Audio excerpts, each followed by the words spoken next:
IVM.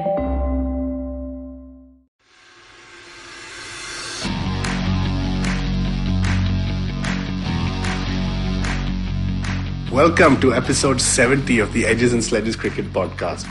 I can't believe we've hit 70. It just felt like a few weeks ago we were on 50, but it just shows you that time really does fly.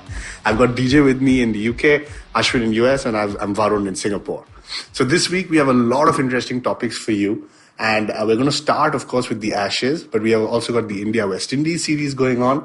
And Ashwin, let me ask you first. Have you been watching the Smashes? And any guesses why I'm calling it Smashes?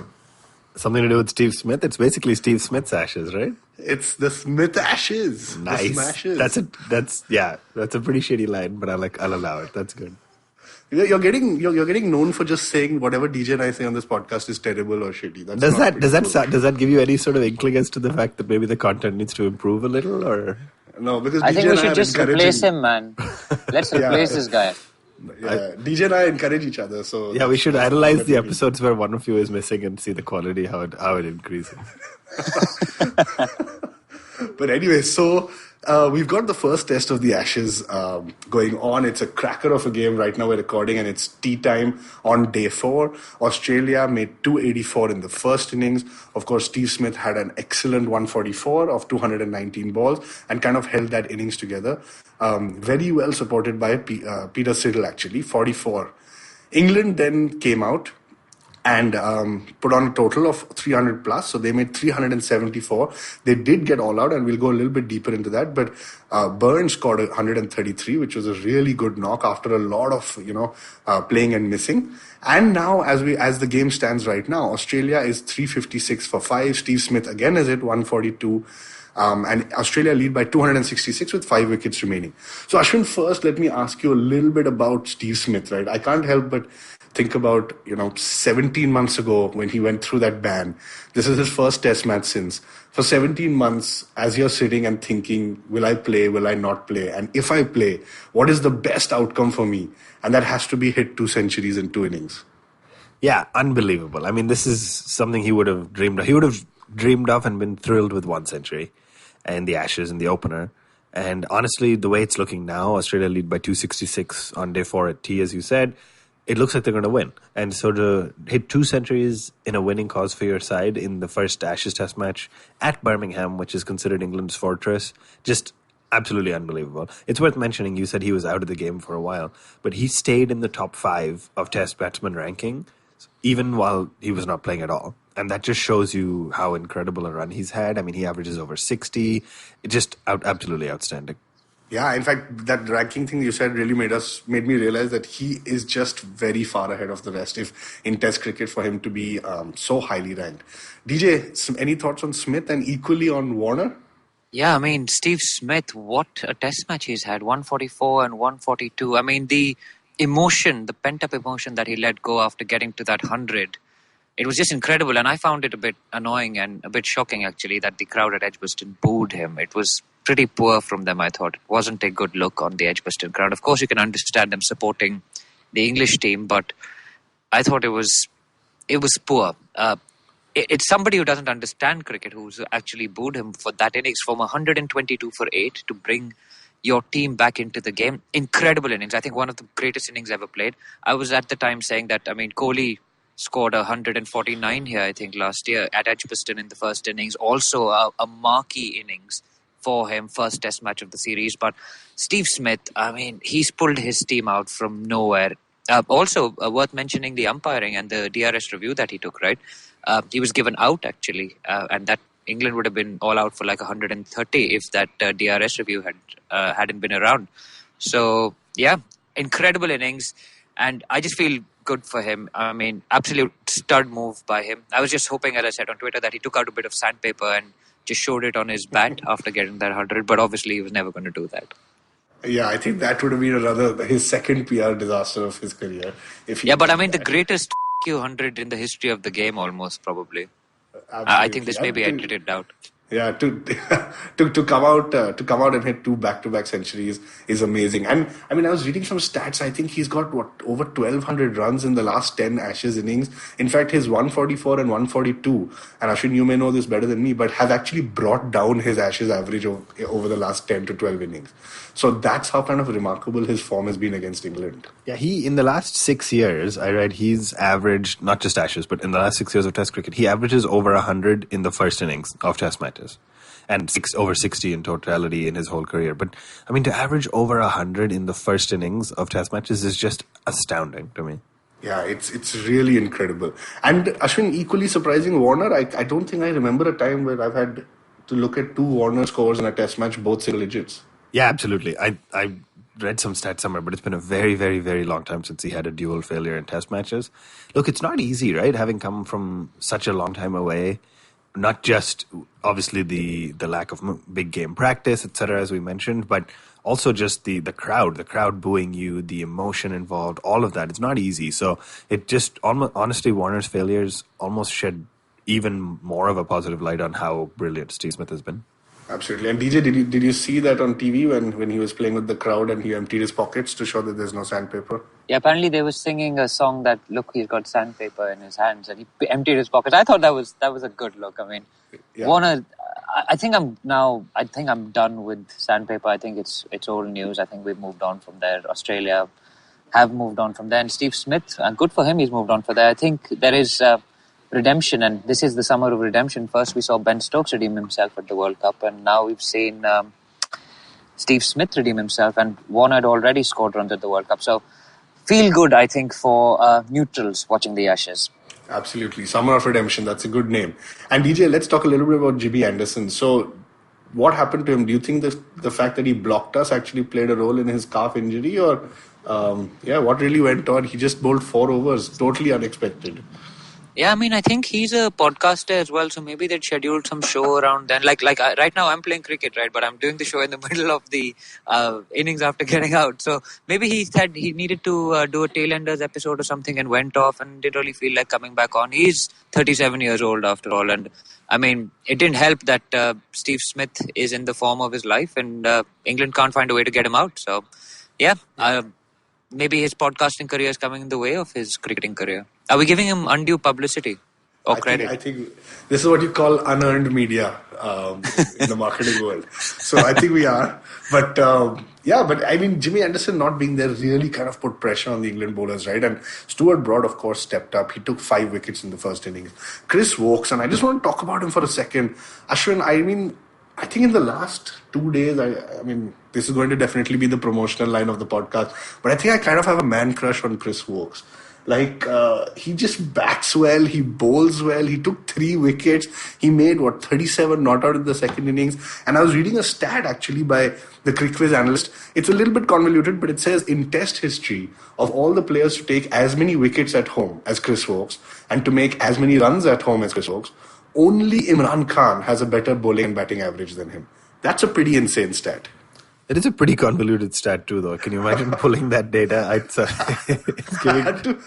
I had to read it 3 times to make sure I understood the stat. Of all the players who've made as many runs at home. Anyway. Pretty convoluted. No, I mean, it's fair. He's also, you mentioned man crush, but he's also a fairly good-looking dude, right? Gora Chinta Munda. That's it. That's exactly it. No, I mean, you and I were messaging about this yesterday, but can you imagine having a batsman like Chris Wokes at number 9? I mean, England's batting depth is just unreal, and that's why they probably went into this Ashes at home as favourites, and it'll be astounding if Australia wins the first match at Birmingham. But yeah, just having a player of Chris Wokes' calibre at number 9, I mean, I think it's interesting because my memory of him was he started playing the IPL. I think he played for KKR, had a horrible season, and then didn't have a good limited overs career initially with England. And then they sort of kept persisting with him. And then in Test matches, he's just become an exceptional find. I mean, he's probably one of the guaranteed fast bowling slots in England. And with somebody like Jofra Archer on the sidelines, that's really something. So, yeah, I think as an Indian fan, I would kill for any one of our quick bowlers to be able to bat like him at number 9. But we're stuck with Bumrah and Ishant, unfortunately. Yeah, that's right. So DJ, let me ask you now, as the game stands right now, what do you think is going to happen? Australia lead by 269. There are still 4 sessions to go. What's your take? What's going to happen in this game? Have Australia secured a situation where they can't lose? Or with the likes of Bairstow, Butler, Roy, is this England side capable of chasing 300 plus? I think Australia is definitely in the driving seat, 260 odd ahead, 5 wickets to go. I think it's either an Australian win or a draw from here on. Obviously, I could be proved wrong even before this podcast comes out, right? Because it'll come out tomorrow, which is Monday, and the game will be coming to a close then. But I think Australia will, they're in the driving seat. They'll get maybe 80 more and 350. I think they'll be happy with that. And England will struggle to chase that on the last day because the ball is turning big. And you saw Nathan Lyon; he bowled beautifully in the first innings. Yep, absolutely. So I think Nathan Lyon will play a huge role tomorrow in the fifth day of the test, as will probably Steve Smith, who can turn the ball. But DJ, let me ask you: there's no Stark in this side, and I was pretty surprised. Was it surprising to you? Because I asked some of my friends, and they said that it wasn't as surprising to them. Stark's test record is not that good, but to go with Cummins, Patterson, Siddle, and Nathan Lyon, it's 4 bowlers, no Stark. I was personally a little surprised at that. I think Stark is a fantastic bowler. Apart from his record, I think there's a bit of workload management going on. And I was reading an article on Cricinfo which said that the three of them, Stark, Cumming, and Hazelwood, would not, and Patterson as well, would not play in the same game to try and prolong their career. So I think there's a bit of workload management going on there. It's a long series, right? Remember that it's 5 test matches. So yeah, we'll have to wait and watch. But I think Stark will play a part in this series. Sorry, but they're managing the workload of their quicks, and maybe that's a good thing with the number of injuries they've had over the past few months. Absolutely, yep. So, I mean, it's just the first test so far, and the first test has proven to be great. Honestly, I didn't even think on day one that it would go into day 5, but it has been. So, it's just going to be absolutely fantastic to see, if this is the quality of cricket that we're going to see over this summer in the Ashes, it'll be just great. Right, so let's move on a little bit to India, West Indies. So before we talk about the games that are being played, Ashwin, I want to two comments. I know you had done a social media bit last week, but one, Ganguly said he wants to be coach in the future and not now. And there's too much conflict of interest between TV and other things. What are your thoughts?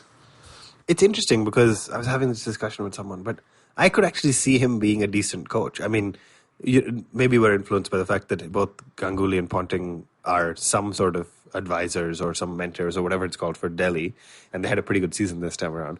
But I could see him being a pretty good coach. If you think about it, he was the first captain who, sort of after the turn of the century, turn of the century, he added that level of aggression and positive mindset to the Indian side, and then Dhoni and Kohli since then continued that.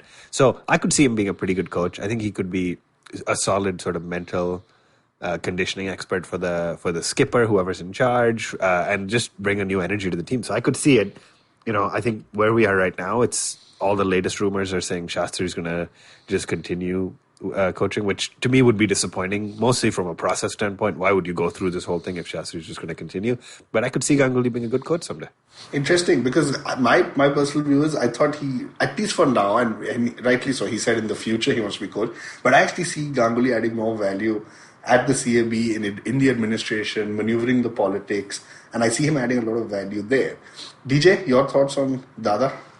Very interesting. I haven't actually thought about this that much, but both of you have made some very valid points because navigating the politics of domestic cricket, right? Who better than an Indian captain to do that?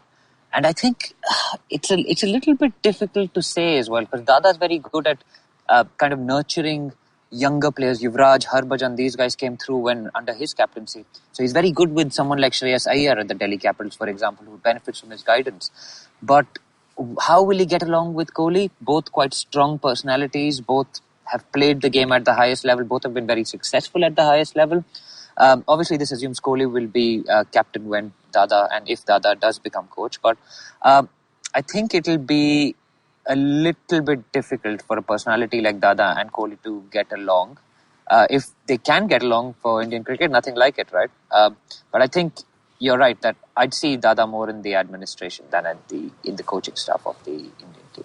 Yeah, in fact, it'll be interesting. I think, that's why I said I think my personal view is the administration. I think you've got to drive it at the young talent. So it'll be interesting to see where it goes. But definitely, that's a long time away in the future. For now, all signs seem to be pointing towards Shastri. But yeah, I do need to read up a little bit more about what's the latest update there.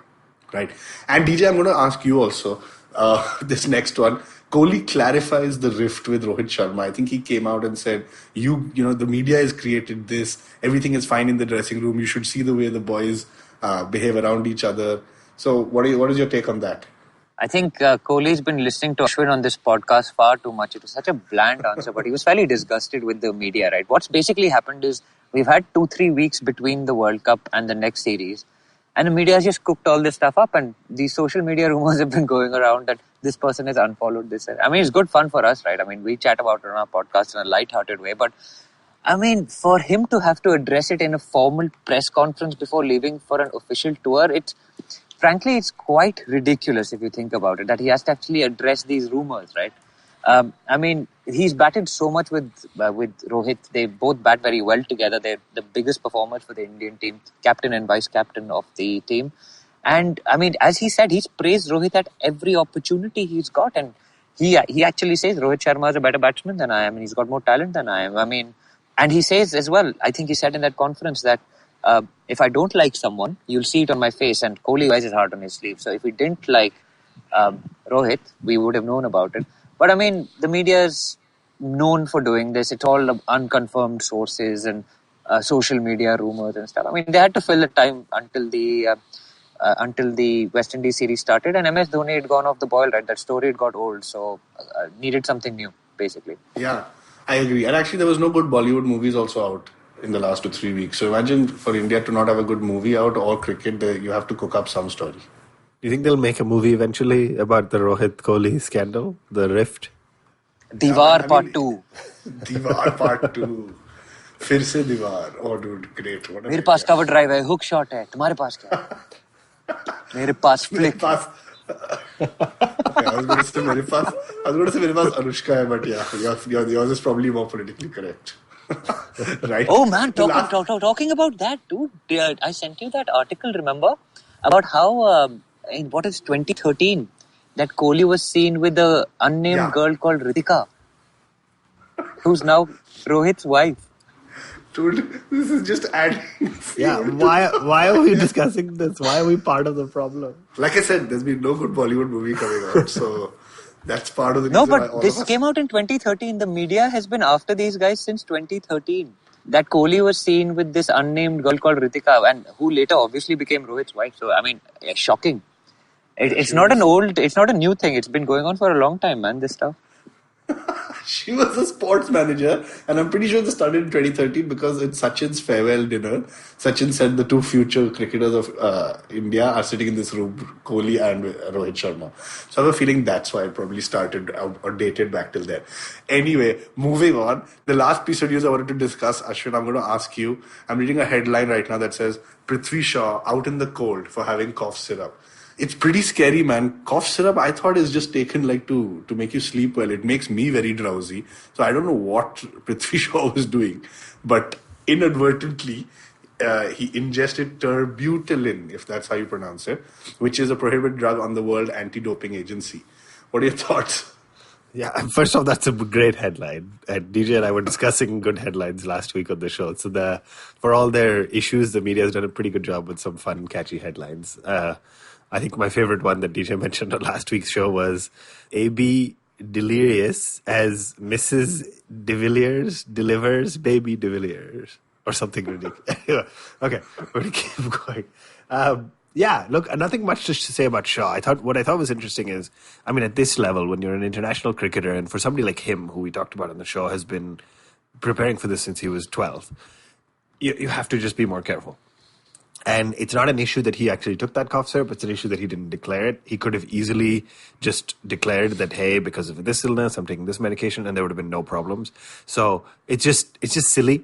You know, honestly, the only plus side to something like this was it took the headlines away from Rohit Kohli drifts and gave the media something else to talk about. But disappointing. You know, what I thought was interesting is if you're giving him an 8-month ban, it was strange that they chose to backdate it. So we're recording this in August. His ban is going to be done by November. So odd that it's an 8-month ban, but it was backdated because he hasn't played international cricket since March. But anyway, hopefully he'll learn his lesson and it'll be a lesson for future Indian cricketers as well. I think it's just incredibly silly. Yeah, agree. I think the backdated ban helps him a lot because he basically played through that time, the IPL. And yeah, November isn't that far off. So I think he's come off this quite lucky, but very silly. He'll probably have to look at it carefully for the future. So moving on to the India-West Indies series. It's going on. We've had the first T20 where India won by 4 wickets. It's being held at Fort Lauderdale, if I'm not mistaken. Is that correct, Ashwin? That's right. You were planning to fly down? Are you glad you didn't? I was thinking about it, and honestly, like the experience of having flown to London, driven to Nottingham, and sat there waiting in the rain, it's kind of scarred me a little. So I decided against it. But in hindsight, at least after the first match, I'm glad I didn't. It was a pretty boring sort of one-sided match.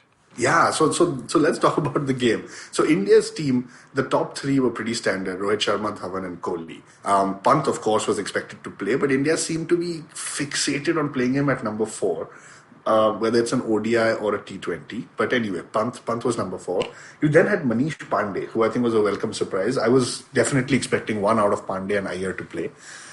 You had Krunal Pandya, Jadeja, Washington Sundar, who bowled the first over, Bhuvaneshwar Kumar, Khalil Ahmed and Saini, right? So that was the team. DJ, any surprises in the team for you, the playing 11? So I don't know, man. I mean, we've just finished a big world tournament, right? Like the World Cup.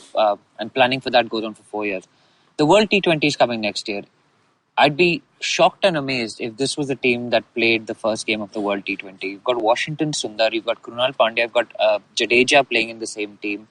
Shikhar Dhawan hasn't been a great T20 player internationally. Rohit obviously great. Well, I would have thought KL Rahul probably makes the cut. He's been one of the top run scorers in the IPL over the last 2 years. I think the last time they played in Fort Lauderdale in Miami, they got 100 and he got 100 after coming in after a night out without knowing that he was going to play the next day, right? So I think we need to start planning, right? We need to start planning now, and I don't know how we are seeing these 2 T20s against the reigning world champions. Are we seeing them as kind of, let's chuck all our players in and see whether they come out swimming at the other end, or are we actually saying this is going to be our team for next October? I don't know, and I think again it's some muddled thinking going on there, because I don't see Washington Sundar playing in Australia on those big grounds. Likewise, Krunal Pandya and Jadeja are never going to play in the same side. They do the same function. So I was a little disappointed with the team selection. So again, a little bit of muddled thinking as to what's going on in this series. I think that's absolutely right, DJ. Muddled thinking is the word that came to my mind as well. It's not good when you're 15 months away from the World T20. It feels like India's again throwing everyone into the mix. Ashwin, what has happened to our 2 wrist spinners? Do you think they're just being rested, or do you think their magic is wearing off a little bit, and so you're planning for backups? Yeah, I think it's a little bit of both. I think the Kuldeep's magic is wearing off a little bit. I think there's no doubt that Chahal still belongs in this side and will be playing next year's World T20, unless obviously he has an absolutely horrendous next 12 months. So I think Chahal's being rested. Kuldeep's magic has worn off a little. I think Kuldeep needs to get just enough game time, either with the A side or domestically or with the international team even, and just find his form back. So hopefully he does, because it's pretty incredible when they're bowling in tandem. But I think Kuldeep needs to find his magic back somehow. Right, yep. And DJ, you mentioned a little bit about KL Rahul. So the thing is, does KL Rahul have a spot in this team, or is India now just going to, do you think, make him a backup opener? I think in the one-day game, I think he's a backup opener. But in the T20 game, he's a fantastic T20 player. He's got a great T20 record. I think he averages over 40 in T20 cricket. He's had a great IPL in the last few days, and it just frees up his mind. He just hits the ball, doesn't think about technique and stuff. He just sees it and hits it. And I think he is a better T20 player than Shikhar Dhawan. Yes, there's a left-right combination to be done, but I think the issue becomes, where does Kohli bat if Rahul's in the team? Because I would actually have played Rahul maybe at number 3, but that pushes Kohli down to number 4, and then Pant goes further down. So if you want left hand, right hand, put Pant up the order. I mean, again, he got out in the first game, hitting it to the outfielder after the power play got done. 6.3 overs, Pant hits the fielder in the outfield. I mean, I'm just like, guys, this guy can hit the ball hard. Give him the opportunity to bat up the order. Let him hit over the top. That's his game. It'll come off 5 out of 10 times, but you're going to win each of those 5 games. Yeah, it was just too frustrating. So let me do a quick recap of the match since I realized we haven't talked about that. India won the toss, put West Indies into bat first. I think there was a little bit of function of, I was reading that there's going to be a lot of rain, and I think India put them into bat from that perspective. West Indies got 95 for 9, right? So, especially when the game started, I was personally watching it with a friend of mine and I was like, this is going to be a low quality match, and it did turn out to be exactly that. Washington Sundar got a wicket in his first over. Evan Lewis, who I think has scored 2 centuries in the last two T20s he's played against India, also got out for 0. Nicholas Pooran and Pollard kind of steadied the ship a little bit with 20 and 49. But after that, it was just like a phone number. Everyone was in single digits. So they hit 95 for 9 in 20 overs. Standout bowler, I think, was Saini. He's done really well. Ashwin, if I'm not mistaken, he plays for Bangalore, and Kohli has come out and said he's raw pace, raw talent, and we want to kind of watch him over the next few years. Thoughts on Saini? Yeah, it was interesting because DJ and I were talking about this just last week, saying playing for the national captain in the IPL is an asset. Like, so many Chennai players made it into the Indian side when Dhoni was captain of both Chennai and India. And now, obviously, we've seen Chahal. Rahul arguably made it through to the Indian side when he was a Bangalore player as well, and now Saini. So I think more than Bangalore, he's had a absolutely stellar Ranji Trophy season for the last 2-3 years, and I think really, really, really happy for him. I think well-deserved call-up. Watching him play the T20, I almost feel like he's, at least naturally, he's much more of a test match style bowler. I could see him bowling long spells, just constantly hitting the same spots. So it'll be interesting to see. Doesn't look like there's a vacancy in the test match quick bowling lineup for the moment, but probably not too far from when Ishant and Umesh are ready to hang up their boots. So I can see him being a great test match bowler. I hope we continue to nurture him, and under Bharat Arun's guidance, he continues to grow. Yeah, I think he did really well yesterday. And Ashwin, did you see Khalil Ahmed still giving missed calls? No, I didn't. What does that even mean? I don't understand that statement. DJ, you know what I'm talking about, right? I have no idea. What are you talking about? Missed calls? We talked about Shami and his good afternoon last week, but what missed calls, dude? For the last 4 months, you're talking about the celebration. Every time Khalil takes a wicket, he seems to be missed calling somebody. Like, he puts his hands in a phone position, shakes them as if he's calling somebody. So the question is, who is he giving these missed calls? But why is it missed? Why didn't he just wait? Why don't you just assume he's calling somebody? I don't think anyone wants to pick up Khalil's phone. I hope no anti-corruption officers are watching it, man. It could really be taken as a sign to a bookie or something, man. That's a really poor celebration in the context of being a T20 player who plays all these leagues. But I mean, it's also like you watch Khalil take a wicket once in 4 months. So, DJ, it doesn't stay in the mind. DJ, on the topic of celebrations, do you think Dhoni will come back and have the Sheldon Cottrell celebration now that he's spent time with the army? Boss, the Sheldon Cottrell celebration was awesome yesterday because he got Kohli and Kohli knew it's coming. And Kohli just turned and went. Yeah. But then Dhoni should do the same now, right? Because Cottrell does it because of his time in the military. Dhoni salute karta hai, but mostly log Dhoni ko salute karte hain. That is what you need to understand. Dude, this is like he's carried the burden of the nation on his shoulders. Now it's time we carry him on our shoulders. Yeah, what a line. Fabulous. Right. So then India came out to bat. Rohit Sharma, as usual, got off to a good start, 24 of 25. I was expecting another 100 from him. I just got too used to seeing that. And as I'm saying that, by the way, guys, he's just raised his bat for a 50 in the second T20. So yeah, we're getting quite used to seeing Rohit Sharma score. Dhawan, disappointing, 1 run of 7 balls. Virat Kohli came in, steadied the ship a little bit, 19. Pant, we spoke about, DJ mentioned, hit an absolutely atrocious shot. And I think it's really sad because for 5-6 years, I haven't felt this kind of frustration and emotion since Viru retired. And now watching Pant bat again, it's just comes down to, is he going to be 0 of 1 or is he going to be 4 of 1 ball? It's too frustrating to watch. I thought your reaction yesterday was absolutely priceless. I know we can't repeat it on air, but it was the best, most frustrated reaction I've seen from anyone for a long time. Yeah, that's what I'm talking about, man. It's just pure frustration. I literally had my head in my hands. I have only one head. Yeah, that was really bad. But anyway, Manish Pandey came out, looked pretty good to me. I think he should have stayed and finished the job, but he got out 19 or 14. Krunal Pandya also was looking good. But anyway, India ended up winning the match. It was a damp match, if you ask me. I didn't enjoy it at all. And I was really looking forward to it after the break. But Ashwin, do you think the entire series is going to be like this? I mean, I know you've watched games in West Indies. Let's really hope the quality of games pick up. Did you call it a damp match? Dampener, right? That's the right word. Damp squib. Yeah. Damp squib. Damp squib. Anyway, you said the match was a bit damp for me and I was confused by that statement. Anyway, yeah, look, I hope not. I hope the series is not like this.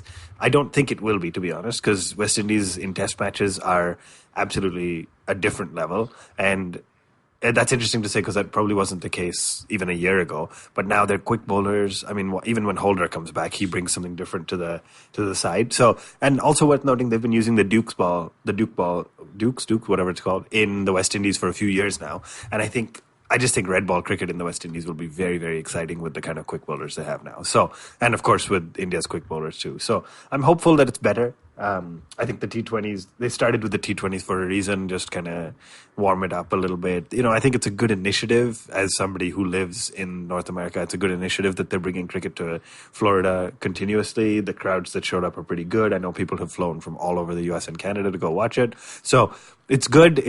But once they get to the Caribbean and they start playing Test cricket, that's what I'm excited for. I mean, honestly, watching the Ashes has just made me start itching to see India in whites again. So looking forward to that.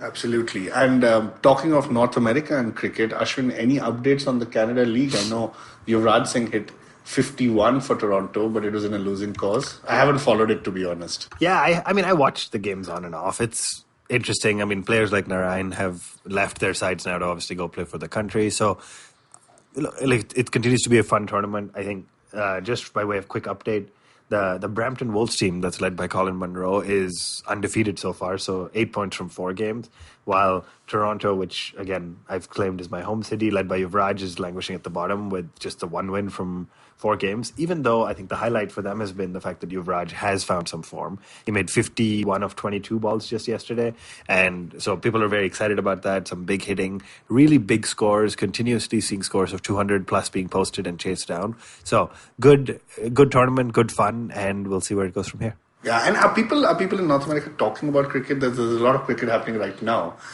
Is it something you discuss with any of your colleagues, anyone you meet outside? Does the conversation come up at all? I think my point of view on this is probably a little biased, but just because I keep telling people about the podcast and hopefully having friends and colleagues go and rate us 5 stars and subscribe. So if you're listening to this, please do make sure you give us 5 stars on iTunes. And I tell this to everybody. Plug. There you go. Nice plug. Had to do it. But so I think my perspective is a little biased. To be honest, the answer is no. I don't think too many people talk about the sport of cricket.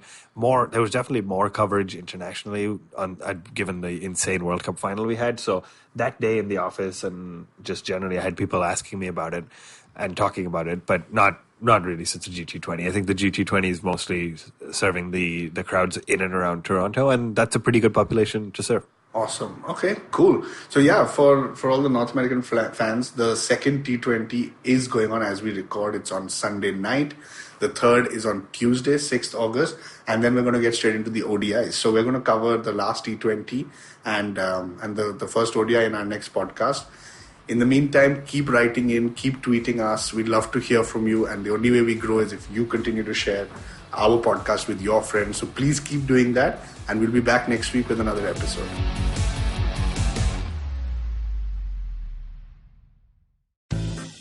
Do you wish you were smarter? Well, so do we. But the next best thing? We could make you sound smarter. And to help you with this endeavor, we are Simplified, a podcast that attempts to break down the complex world around you with a little knowledge, a lot of poor jokes, and a ton of random trivia. Episodes out every Monday. On the IVM Podcast app or wherever you get your podcasts. See ya!